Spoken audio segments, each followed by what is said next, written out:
एक लड़की जो नाबालिग है, उनके ऊपर दुख, दर्द और पीड़ा इतना ज्यादा हो गया है कि वह सिर्फ अभी सांसें ले रही है और किसी भी तरह वो जिंदा है। और आसपास में लोगों को देखकर बेहद डर जाती है, सहम जाती है। और इतना ही नहीं, इससे ज्यादा कहे तो पुरुष से, लड़कों से, मर्दों से नफरत सी हो। उस लड़की के अंदर में डर इत कदर से बैठ चुका है कि अब दूसरे से नजर मिलाना भी उसके अंदर में हिम्मत नहीं रह गया है और मुंह से एक भी शब्द नहीं निकलता। एक दो नहीं, लगभग 14 लोगों ने उनके साथ बारी बारी से बलात्कार करता है, रेप करता है और फिर 48 घंटे तक ये सिलसिला चलता है और इनके बाद उस लड़की को रेलवे स्टेशन पे जाकर फेंक दे। नमस्कार दोस्तों, ये सच्ची घटना महाराष्ट्र के पुणे जिले के बनवाड़ी थाना क्षेत्र का है। बेहद ही दर्दनाक है, डरावना है, खतरनाक है और शर्मसार कर देने वाली है। लेकिन कहानी में आगे बढ़ने से पहले आप लोगों से एक रिक्वेस्ट है कि अगर पहली बार इस चैनल पर विजिट कर रहे हैं तो चैनल को सब्सक्राइब जरूर करें। दोस्तों, अब बढ़ते हैं कहानी की ओर। जो बनवाड़ी थाना क्षेत्र, जो उनके माता पिता एक नर्सरी में, जहां पर छोटे छोटे पेड़ पौधे और फूलों के पौधे उगाते हैं, वहां काम करते हैं। उन्हें साफ सुथरा करना, पौधे को एक जगह से उठाकर दूसरी जगह लगाना और पेड़ पौधे की देखभाल काम करते हैं। और थोड़ी बहुत पैसा जिससे आता है उसी से उनका घर परिवार और आमदनी चलती है। उन्हीं का एक बेटी होती है, महज 14 साल का होता है। दोस्तों, इसी परिवार में जो काफी आर्थिक रूप से कमजोर है और छोटी छोटी खुशियों की तलाश में है, तो इस 14 साल की लड़की को एक लड़के से प्यार हो जाता है। और बात 31 अगस्त की है और रात का समय होता है। वो लड़की एक छोटा सा थैला लेते हैं और अपने दोस्त से मिलने बिना माता पिता को बताए चली जाती है और पुणे के रेलवे स्टेशन पर ही बैठा होता है। लेकिन जिस शख्स का इंतजार कर रहा होता है, जिनकी राहें देख रही होती है, लेकिन घंटों बीतने के बाद वो शख्स उस जगह पे नहीं पहुंचता है, न ही उनसे मिलता है। लेकिन अब रात धीरे धीरे काफी हो चुकी थी, 10 से 11 बज चुके थे और जो लोगों का आवाजाही था वो भी थोड़ा थोड़ी कम होना शुरू कर दिया था। अब उनके चेहरे पर, जो घर से भागकर निकले थे, उनके चेहरे पर मायूसी, डर, सितम साफ साफ झलक रही थी और अंदर ही अंदर रो रही थी, जो उनके चेहरे और आंख से मालूम पड़ता था। फिर एक ऑटो ड्राइवर उनके पास जाता और पूछता है, आपको कहाँ जाना है, किनसे मिलना है, मैं आपका क्या मदद कर सकता। कुछ ही पल बाद वो लड़की ऑटो ड्राइवर से बात करता और कहता है कि मैं अपने एक दोस्त से मिलने यहाँ आया था और मैं घर से भाग चुकी।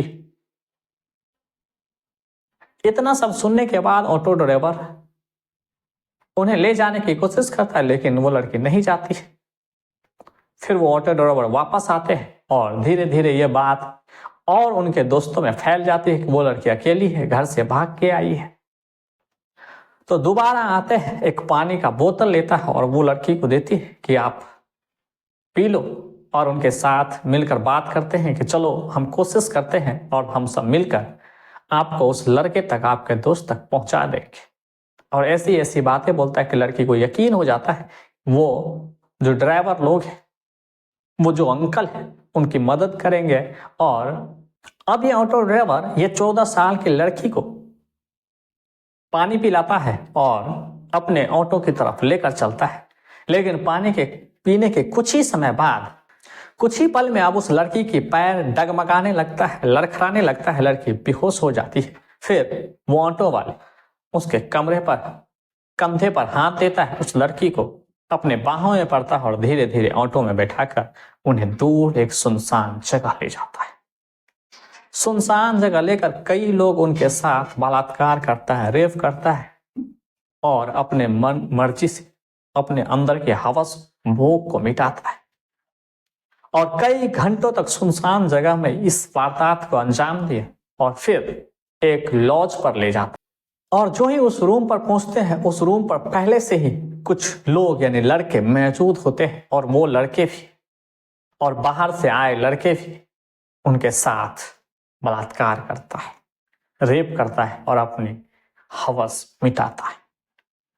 दोस्तों इतना ही नहीं, फिर दिन होता है और दिन में भी जब लड़की अपने आप को देखती है कि उनके शरीर पर वस्त्र के नाम का एक कपड़े का कोई टुकड़ा भी नहीं होता, पूरा शरीर टंगा होता है और चारों तरफ कुछ लड़के बैठे होते हैं।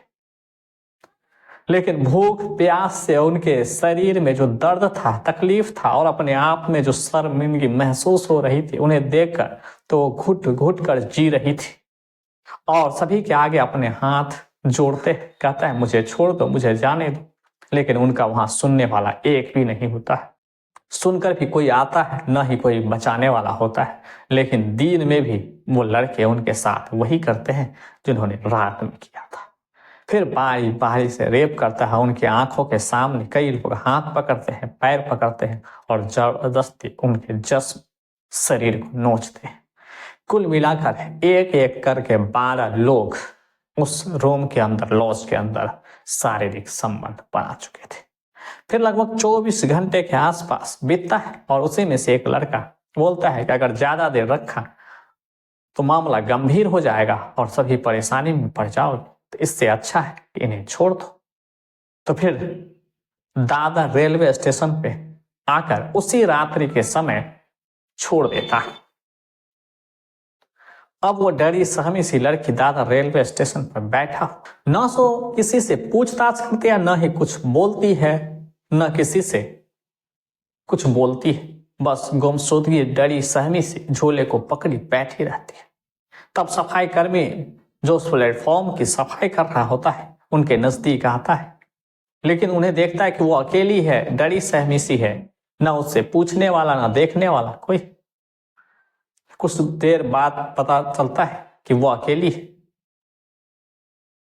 तो फिर वो 2 सफाई कर्मी भी उनके साथ वही दरिंदगी करता है, बलात्कार करता है, रेप करता है और वो भी घंटों तक यही काम करता है जो उनके साथ हो चुका था और फिर एक ट्रेन में उन्हें बैठा देता है। दोस्तों वो लड़की डरी सहमी सी पूरे कहे तो जिंदगी खत्म ही हो चुकी है, इस हालात में उस ट्रेन के अंदर बैठी रहती है और ट्रेन का जो लास्ट स्टॉपेज होता है वो चंडीगढ़ होता है। चंडीगढ़ में ट्रेन रुक जाती है और एक एक यात्री खाली हो जाता है।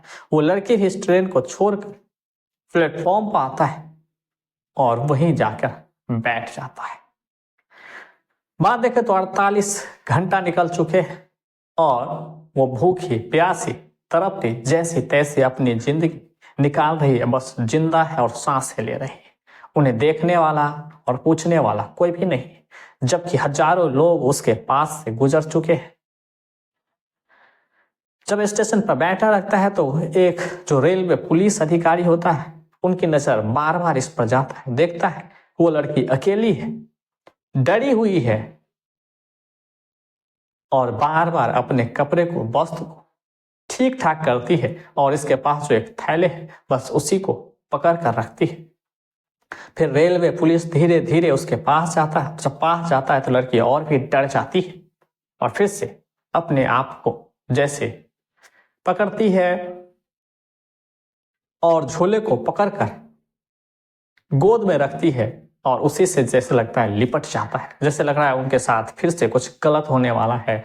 लेकिन पहले तो रेलवे पुलिस को यही लगता है कि ये शायद ये पागल है और मानसिक रूप से बहुत ज्यादा कमजोर है, इसलिए ऐसा वो कर रही है। लेकिन बाद में धीरे धीरे पता चल जाता है और ये एहसास होने लगता है कि इनके साथ गलत हुआ है। तो फिर वो railway police child help line number पर कॉल करता है और फिर ये सूचना चाइल्ड वेलफेयर टीम को देता है।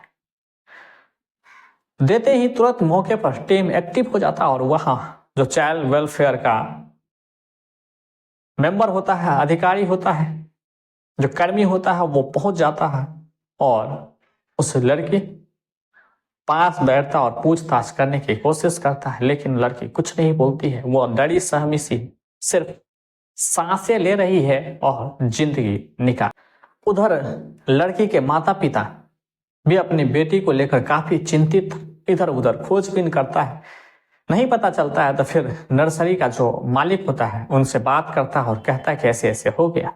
फिर मालिक उन दोनों को लेकर पुलिस स्टेशन जाता है और पुलिस स्टेशन में गुमशुदगी का रिपोर्ट दर्ज करवा देता। और उधर वो लड़की जो 14 साल की थी वो चाइल्ड वेलफेयर टीम को मिल चुकी थी।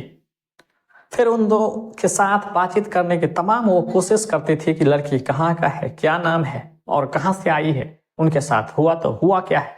लेकिन वो लड़की इतनी डरी सहमी सी होती है कि जल्दी उनके मुंह से शब्द ही नहीं निकल जाता। अपने आसपास के जो लोग होते हैं उनसे बेहद डर जाते हैं। लेकिन वो महिला अधिकारी वो समझ जाते हैं उन्हें प्यार की जरूरी है और उन्हें खाना देता है, पानी देता है, छोटी छोटी बातों के लिए पूछता है और इतनी बेहद प्यार से उनके पास पेश आता है कि उन्हें लगता है कि शायद अपने परिवार के हैं। तो लड़की बोलता, जब बोलना शुरू कर देता तो उनकी एक एक शब्द से रूहें कांप उठती है। और अंदर ही अंदर जब पुलिस वाले वेलफेयर के टीम जब सुनता है इस दुख और दर्द की कहानी जो लड़की के द्वारा बयां कर रहा था, अंदर गुस्सा था, लेकिन इस लड़की को बचाना था, न्याय और इंसाफ दिलाना। नागपुर के बनवाही पुलिस संपर्क करता है और उन्हें बताता है। तो पुलिस को पता चलता है कि हाल फिलहाल में एक लड़की का गुमशुदगी का रिपोर्ट दर्ज कर रहा है।